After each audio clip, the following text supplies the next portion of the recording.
ប៉ាអាចស៊ូបានណាកូនសម្លាញ់ប៉ាមិនមែនជាមនុស្សល្បីល្បាញឬមានឋានៈខ្ពង់ខ្ពស់ទេ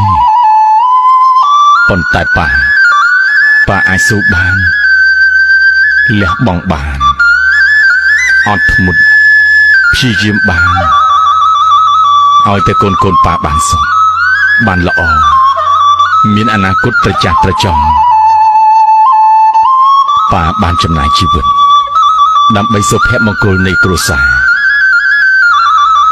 ការលះបង់របស់ប៉ា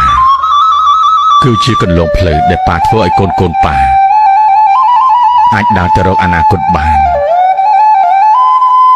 ប៉ាធ្វើការខ្លាំងជារៀងរាល់ថ្ងៃដើម្បីបំពេញតម្រូវការនៃគ្រួសារខណៈពេលដែលប៉ាមិនដែលបង្ហាញភាពនឿយហត់នឿយណាយឬការតក់ស្លុតសោះឡើយភាពអត់ធ្មត់ការប្រឈមមុខនឹងឧបសគ្គនិងការព្យាយាមរបស់ប៉ា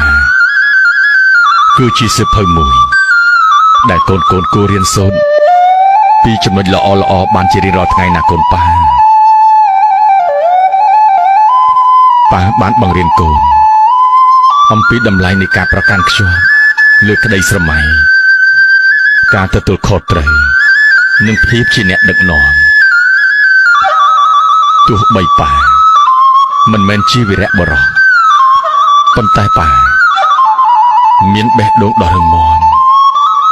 និងចិត្តដ៏អស្ចារ្យសម្រាប់កូនទាំងអស់គ្នា